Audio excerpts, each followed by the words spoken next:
Now let's talk about cosmology. People out there claiming to be watchmen teachers still believing in the lie of false cosmology, okay? Talking about this earth that is a ball that is spinning at over 1,000 miles an hour with water sticking to it, okay? And then it's flying through space at 66.6 thousand miles per hour. Interesting number. And then all of that, everything is circling the Milky Way, flying through space at almost 500,000 miles an hour.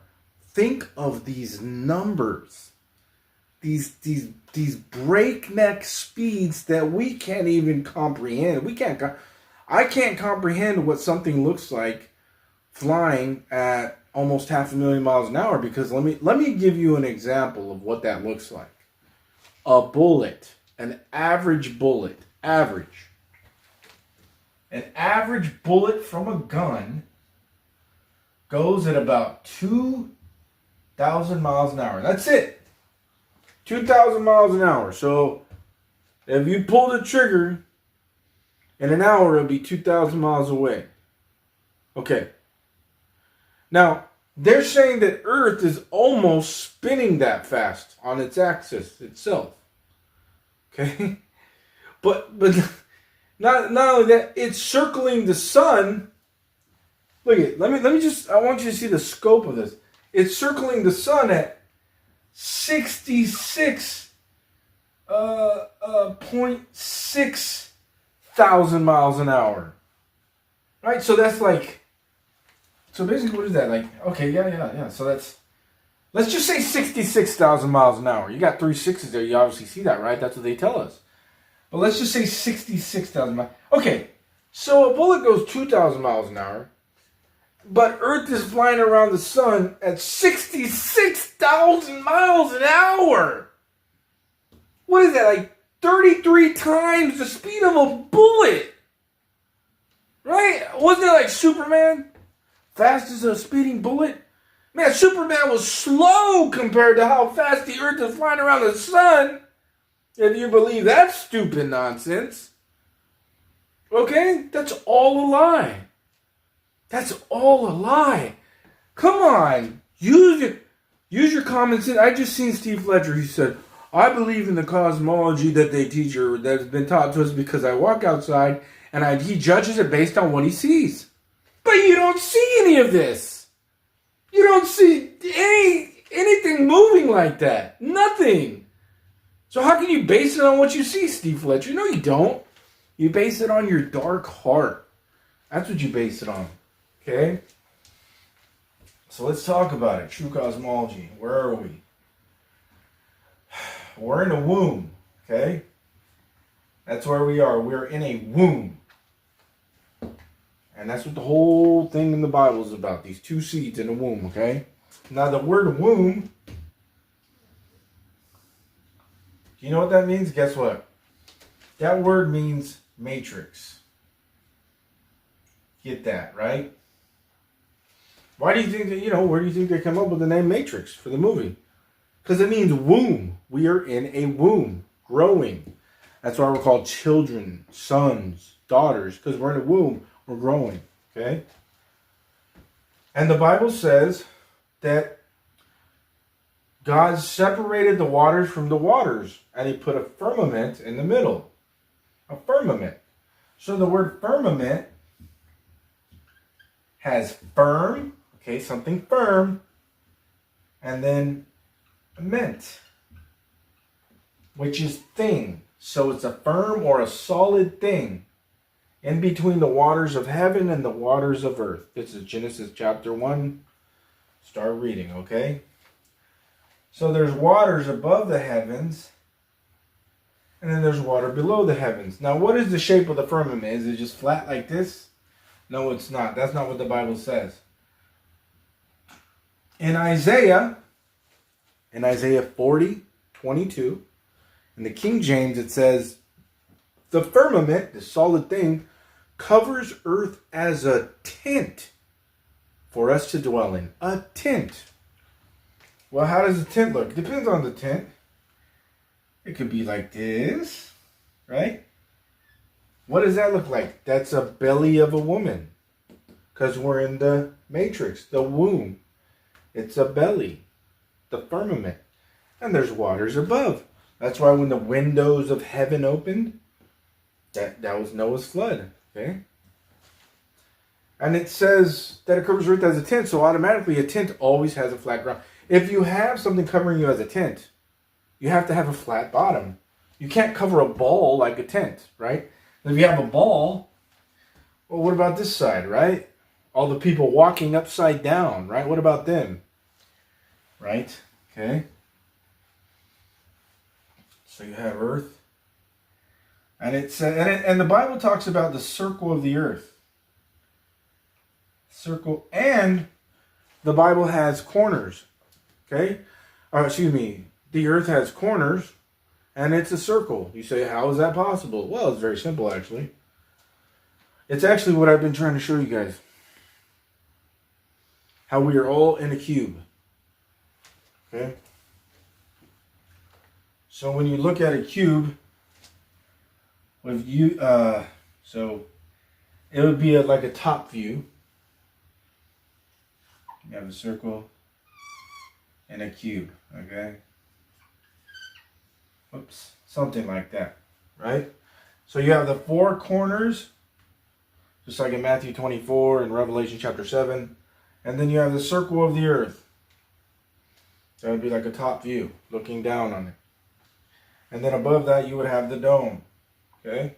The womb. That's where we are. It's very simple. And you have the ice wall. You know that when you look up the ice wall in Antarctica, it's just a wall that goes forever. Well, there you can see it there. It's an ice wall that goes around the circle, encompasses the earth, and keeps the water in. You know, there's a Bible verse for that. Can you imagine it?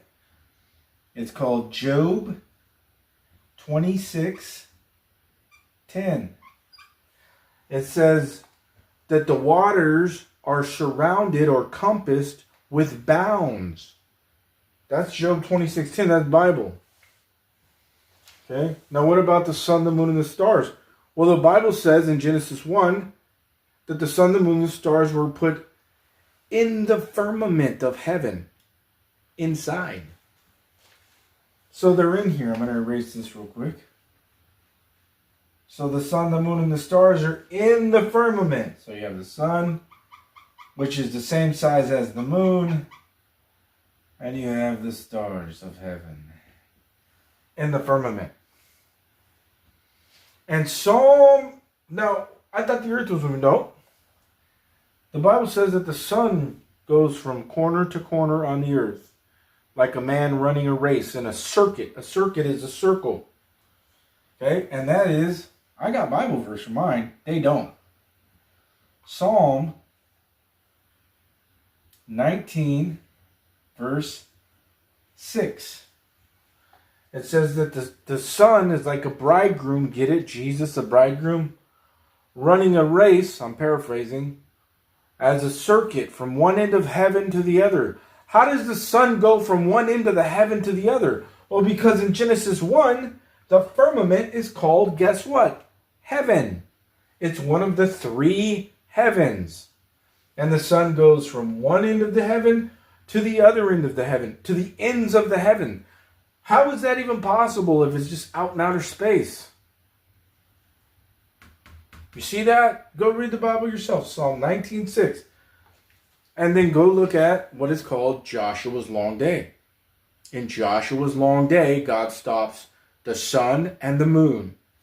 Well, guess what? He didn't stop the earth.